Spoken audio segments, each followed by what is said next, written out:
और दोस्तों, मैं फरजान आप लोगों का स्वागत करता हूँ नेट जेआरएफ पॉलिटिकल साइंस पर। तो आज के हमारे जो सीरीज के जो चैप्टर हैं, लेखक हैं, राइटर हैं, विचारक हैं, वो रहेंगे मेरी वेलस्टोनक्राफ्ट, जो कि पाश्चात्य राजनीतिक विचारक की बहुत महत्वपूर्ण विचारिका है। तो आइए थोड़ा इनके बारे में जान लेते हैं। तो पहले इनका इंट्रोडक्शन हम करेंगे। इंट्रोडक्शन के बाद इनका स्टेट देखेंगे, समाज राज्य के बारे में इनके क्या विचार हैं, समाज के बारे में क्या विचार हैं और मानव स्वभाव कैसा होना चाहिए, कैसा व्यक्ति का होता है, उसको देखेंगे। उसके बाद महिलाओं को दमनकारी पितृसत्तात्मक लैंगिक भूमिका है जो उसके बारे में इनके क्या विचार हैं, महिलाओं की शिक्षा से संबंधित इनके क्या विचार हैं, पहली नारीवादी इसको क्यों बोला जाता है, ये पहली नारीवादी है।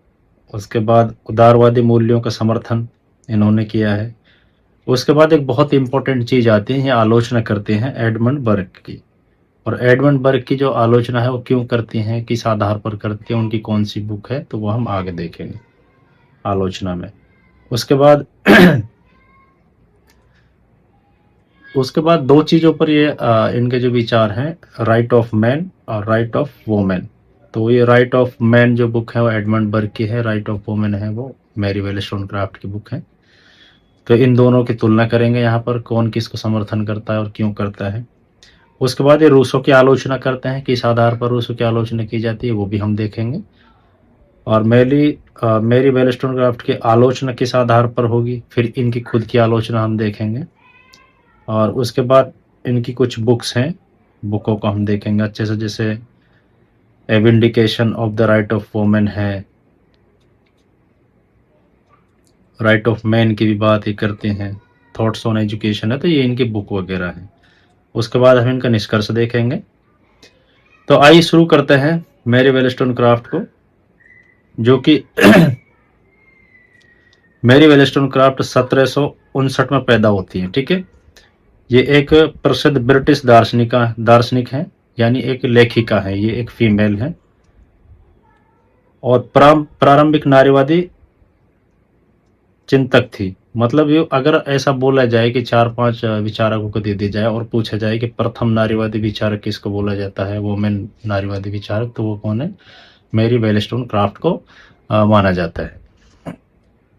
उन्होंने आधुनिक नारीवादी राजनीतिक चिंतन को महत्वपूर्ण अग्रदूत माना जाता है। उनका सबसे प्रसिद्ध ग्रंथ है a vindication of the right of women, जो 1792 में लिखी गई थी, जिसमें उन्होंने महिलाओं की शिक्षा, तर्कशीलता, स्वतंत्रता और समान अधिकारों की जोरदार वकालत की। महिलाओं की अधीनता को प्राकृतिक नहीं बल्कि सामाजिक और शैक्षणिक परिस्थितियों का परिणाम माना। यानी इंट्रोडक्शन में हम ये देखेंगे कि किन किन चीज़ों पर इनकी जो विचार हैं, बुकें हैं, वो किन किन चीज़ों पर लिखी गई हैं। तो इसमें सबसे पहले ये देखते हैं, शिक्षा, तर्कशीलता, स्वतंत्रता, समान अधिकारों पर जोर देते हैं। उसके बाद ये बोलते हैं कि जो महिलाओं की अधीनता है वो प्राकृतिक नहीं है, वो क्या है, सामाजिक और शैक्षिक परिस्थितियों के अनुसार ही वुमेन है जो उनको अधीन कर रखा है। ठीक है, वो प्राकृतिक नहीं मानती हैं इसको। तो इंट्रोडक्शन इनका हो चुका है। अभी हम स्टेट के बारे में बात करेंगे, समाज के बारे में बात करेंगे और मानव स्वभाव के बारे में बात करेंगे कि स्टेट के बारे में इनके क्या विचार हैं, मानव स्वभाव के बारे में इनके क्या विचार हैं। तो ह्यूमन नेचर कैसा है ये बात करते हैं। स्त्री पुरुष दोनों तर्कशील और नैतिक क्षमता वाले होते हैं। यानी जो व्यक्ति हैं जिसमें मैन वोमेन दोनों शामिल होते हैं, वो दोनों की दोनों ही तर्कशील होते हैं और नैतिक क्षमता वाले होते हैं। ठीक है, और सोसाइटी के बारे में क्या बोलते हैं, समाज और पितृसत्तात्मक परंपराएं महिलाओं को कृत्रिम रूप से अधीन बनाते हैं। यानी जो समाज है और पितृसत्तात्मक जो परंपराएं चली आ रही हैं वो महिलाओं को कृत्रिम रूप से क्या करती हैं, अधीन कर लेती हैं। ये समाज की बात करते हैं। और राज्य के बारे में इनके क्या विचार है, राज्य को समान नागरिकता, अधिकार और शिक्षा सुनिश्चित करनी चाहिए। तो यानी ये जो सोसाइटी है, सोसाइटी को एक नेगेटिव उसमें वे में देखते हैं, बाकी जो ह्यूमन नेचर और स्टेट है उसको ये सही मानते हैं। अभी स्वतंत्रता की बात कैसे करते हैं, वास्तविक स्वतंत्रता के लिए महिलाओं को शिक्षा और नैतिक आर्थिक स्वतंत्रता चाहिए। यानी बात करते हैं कि वास्तविक स्वतंत्रता के लिए महिलाओं को शिक्षा और आर्थिक नैतिक स्वतंत्रता चाहिए। यानी शिक्षा चाहिए स्वतंत्रता के लिए और आर्थिक और नैतिक स्वतंत्रता चाहिए।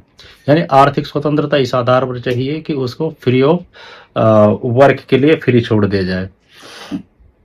सॉरी। तो शिक्षा की बात करती है, शिक्षा आर्थिक और नैतिक स्वतंत्रता की बात करती है, किसमें? स्वतंत्रता में। और समानता के लिए लैंगिक समानताओं का आधार तर्क और सामान्य नैतिक क्षमता। यानी जो समानता है वो किस आधार पर होनी चाहिए? तर्क के आधार पर, सामान्य नैतिकता के आधार पर होनी चाहिए। और ये एक क्या है कि नैतिक क्षमता है। ठीक है। यानी दोबारा देखें तो हम लैंगिक समानता का आधार तर्क और सामान्य नैतिक क्षमता है। लैंगिक समानता का आधार क्या है? तर्क है और समान नैतिकता है। तर्क और समान नैतिकता। तो शिक्षा के बारे में इनका क्या विचार है? शिक्षा महिला मुक्ति का सबसे महत्वपूर्ण साधन है। अगर शिक्षा का ये कथन दे दिया जाए कि शिक्षा महिला मुक्ति का सबसे महत्वपूर्ण साधन है, ये विचार किसका है? तो ये विचार है मैरी वेलस्टोनक्राफ्ट का। तो आगे देखते हैं हम महिलाओं की दमनकारी पितृसत्तात्मक लैंगिक भूमिका क्या है। यानी जो महिलाओं की दमनकारी पितृसत्तात्मक लैंगिक भूमिका, ये बात करते हैं जो महिलाओं की दमनकारी स्थिति है वो लैंगिक जो असमानता है वो क्या है? पितृसत्तात्मक जो परंपराएं हैं उसके अनुसार है। तो देखते हैं इनको। स्वतंत्र कराने की इच्छा जाहिर की, वे पुस्तकों से लैंगिक रूप से भेदभावपूर्ण कानूनों नीतियों का सफाया करना, महिलाओं को पुरुष के समान प्रतियोगी बनाना व दूर करना चाहते हैं। समाज को वे विश्वास दिलाना चाहते हैं कि स्त्री द्वारा सामाजिक आर्थिक व बाधाओं को दूर किया जाना चाहिए। यानी जो पितृसत्तात्मक लैंगिक भूमिका है वो महिलाओं को क्या करती है? जकड़ती है, एक बंद कमरे की तरह रखती है, उनको खुला नहीं छोड़ती है। या फिर जो सामाजिक परंपराएं हैं वो महिलाओं के लिए ठीक नहीं है। यानी ये जो दो तीन चीजों की बात करते हैं, जैसे समाज की बात करते हैं और राज की बात करते हैं, तो ये समाज और जो राज है, राज को सही मानते हैं, जो समाज की जो परंपराएं हैं उनको ये गलत मानते हैं। महिलाओं की शिक्षा संबंधित विचार क्या है इनके? मैरी वेलस्टोनक्राफ्ट ने अपनी रचना थॉट्स ऑन एजुकेशन, इनका जो बुक है थॉट्स एजुकेशन ऑफ डॉटर्स, तो ये इनका एक एजुकेशन के ऊपर लिखी हुई पुस्तक है इनकी। मैरी वेलस्टोनक्राफ्ट ने अपनी रचना thoughts on education of daughters 1787 में शिक्षा संबंधित विचार प्रस्तुत किए। इस पुस्तक के द्वारा मैरी ने ब्रिटिश मध्य वर्ग में महिलाओं की शिक्षा को, जो ब्रिटिश मध्य वर्ग की जो महिलाओं की शिक्षा को लेकर चेतना जागृत करने का प्रयास किया है। हालांकि ये पुस्तक का वास्तविक महत्व 1970 के दशक में मिला, जब इंग्लैंड में नारीवादी आंदोलन जारी था। यह पुस्तक एक माँ को उत्साहित करती है कि वह अपनी पुत्रियों में बचपन से ही तार्किक सोच, आत्म अनुशासन, ईमानदारी और सामाजिक स्थिति विकसित करने के गुण को विकसित करे। यानी जो बुक है इनकी thoughts on education of daughters, जो इनकी बुक है वो क्या करती है? महिलाओं को ये महिलाओं में चेतना जागृत करती है कि जो अपनी जो डॉटर्स हैं, लड़कियां हैं, उनको तार्किक सोच, आत्मानुभव, ईमानदारी और सामाजिक स्थिति विकसित करने के गुण विकसित कर सके। तो मैरी वेलस्टोनक्राफ्ट का प्रयास प्रत्येक नारी को शिक्षित करना था, चाहे वह माँ हो, पुत्री हो, पत्नी हो। मैरी वेलस्टोनक्राफ्ट का मानना था कि शिक्षित होकर ही महिला समाज में योगदान दे पाएगी तथा पितृसत्तात्मक समाज में बराबरी का स्थान प्राप्त करेगी। तो अमेरिका क्रांति और फ्रांसीसी क्रांति से प्रभावित थी। इनके अनुसार महिला पुरुष की संपत्ति के रूप में देखी जाती है। यानी जो ये अमेरिका क्रांति और फ्रांस क्रांति का समर्थन भी करते हैं और ये बोलते हैं कि जो महिलाएं हैं वो पुरुष की संपत्ति के रूप में देखी जाती हैं, जो कि एक गलत चीज है। उनका संपत्ति में कोई अधिकार नहीं होता। और एक दूसरी बात यह है कि जो संपत्ति का अधिकार है वो सिर्फ पुरुषों को है, महिलाओं को उसमें कोई अधिकार नहीं है। तथा पति के द्वारा उनके विरुद्ध घरेलू हिंसा भी की जाती है। उनकी पहली रचना thoughts on the education of daughters है। उसके बाद उन्होंने उपन्यास लिखा था, मैरी ए फिक्शन भी लिखी, तो ये आगे हम देख लेंगे, ठीक है, इनकी जो बुकों में है। तो पहला नारीवादी विचारक इनको क्यों बोला जाता है? उन्होंने 1790 में एक पंपलेट लिखा था जो vindication of the right of women लिखा, जो एडमंड बर्ग को सीधी चुनौती थी। एडमंड बर्ग एक रूढ़िवादी विचारक थे जिन्होंने अपनी रचना reflection on the revolution in France लिखी, जिसमें परंपराओं एवं संपत्तियों के अधिकारों का समर्थन उसके द्वारा किया गया था। यानी जो एडमंड बर्ग था, ये फ्रांसीसी विचारक था जो कि फ्रांस की क्रांति के आलोचक थे, और इन्होंने क्या एक बुक लिखा था, vindication of the right of sorry reflection on the revolution in France, जो फ्रांस के रिवोल्यूशन हुआ था उसका उसकी परंपराओं और संपत्ति के अधिकारों का समर्थन वहां पर इनके द्वारा किया गया था। तो इनको रूढ़िवादी विचारक बोला जाता है, एडमंड बर्ग को। उदारवादी मूल्यों का समर्थन। अब उदारवादी मूल्यों का समर्थन इन्होंने किस आधार पर किया है वो देख लेते हैं। इनके अनुसार मानव विवेकशील तार्किक है, अतः महिला भी तार्किक और विवेकशील है। उन्हें भी समान अधिकार स्वतंत्रता प्राप्त होने चाहिए जो शिक्षा के द्वारा ही संभव है। वे विवाह की विरोधी नहीं थी, न ही परिवार को समाप्त करना चाहते थे। फिर महिलाओं की शिक्षा एवं स्वायत्तता पर बल दिया। उनका प्रसिद्ध कथन है कि विवाह वैधानिक वेश्यावृत्ति है। अगर ये बहुत बार पूछा गया एक सवाल है, विवाह एक वैधानिक वेश्यावृत्ति है, ये कथन किसका है? तो ये मैरी वेलेस्टोनक्राफ्ट का है, जहां महिला दासों की भ्रांति जीवन यापन करती हैं। यानी जो महिलाएं हैं, विवाह विवाह को इन्होंने बोला है कि वैधानिक वेश्यावृत्ति है, जो महिलाओं को दासों के भ्रांति जीवन यापन करने के लिए मजबूर कर देती है। तो ये कथन बन सकता है, इसको आप ध्यान देना। इस पे विवाह वैधानिक वेश्यावृत्ति कथन किसका है? मैरी वेलेस्टोनक्राफ्ट का है। तो मैरी वेलेस्टोनक्राफ्ट द्वारा एडमंड बर्ग की आलोचना क्यों की गई है वो यहां पर देखेंगे। A vindication of the right of man 1790 में लिखी गई है। तो यहां पर हम देखते हैं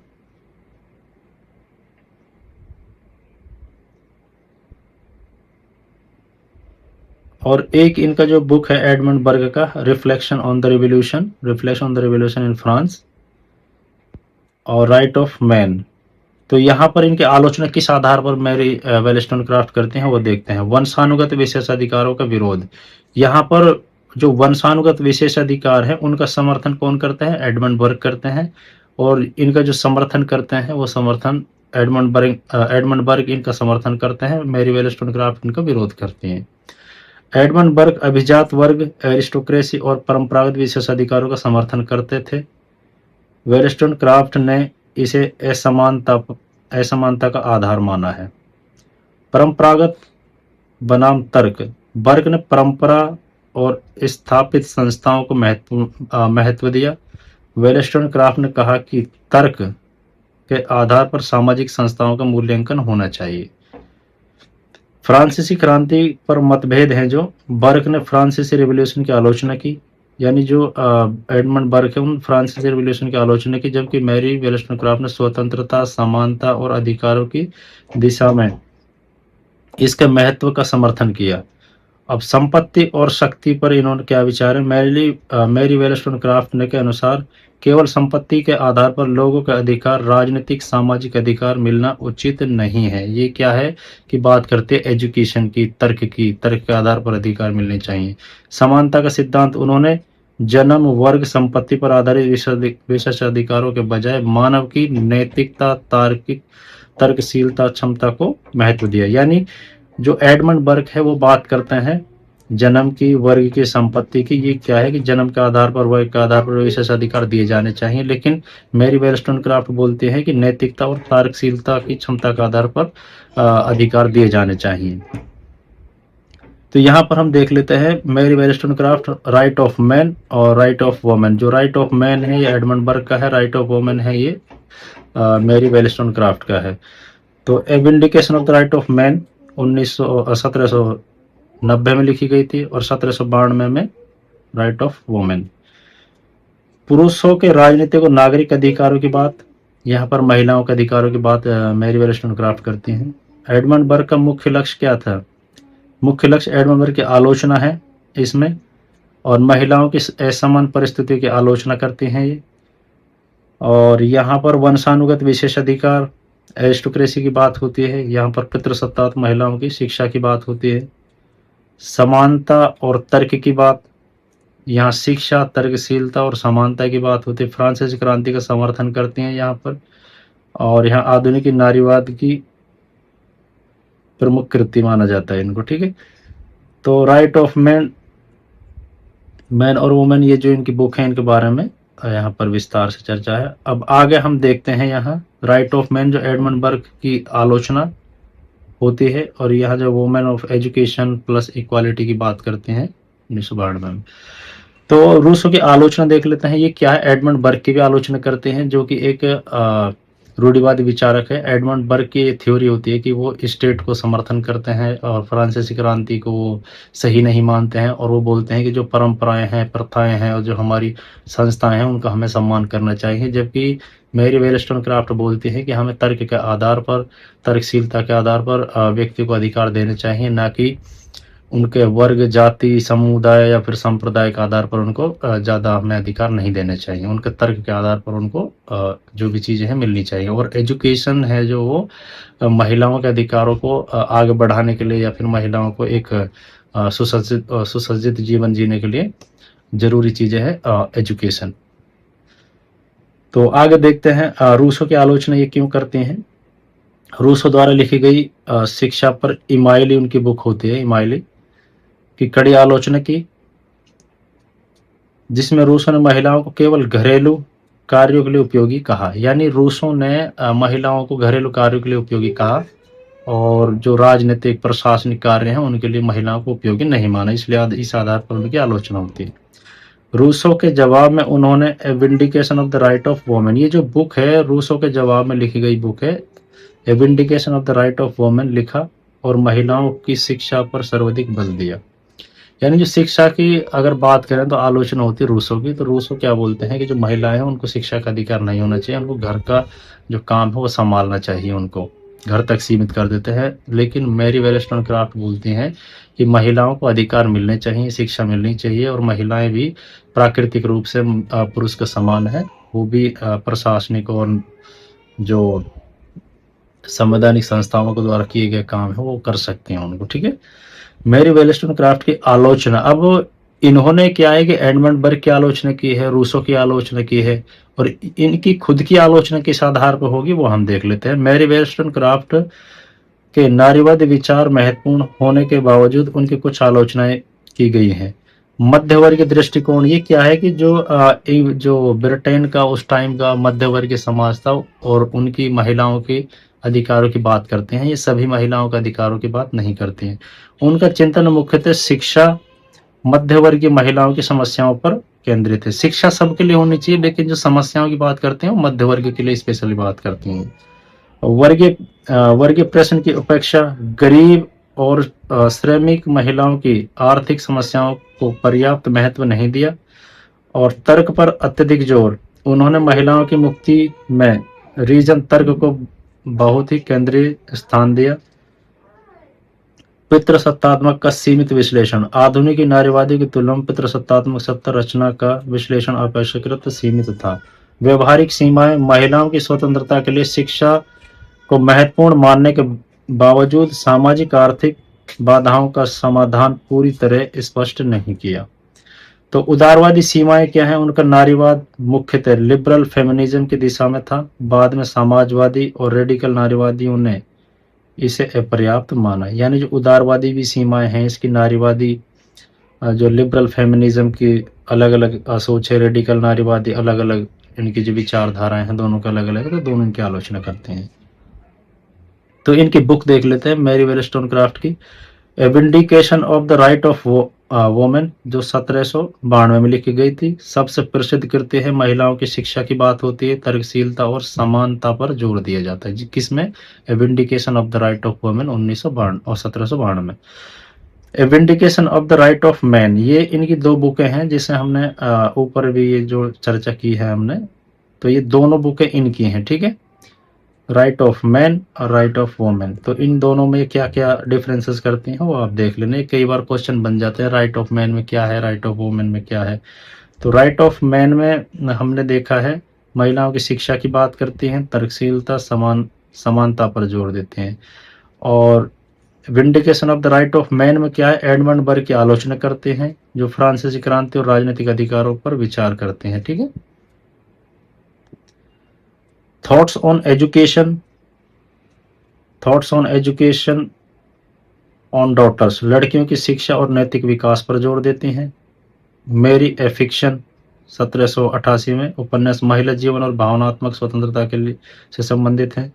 letters written during a short residence in Sweden, Norway and Denmark, यात्रावृत यहाँ यात्रा करते हैं। ये सामाजिक राजनीतिक चिंतन की बात करते हैं। A vindication of the right of women, महिला अधिकार, समानता और तर्कशीलता की इनकी बातें होती हैं।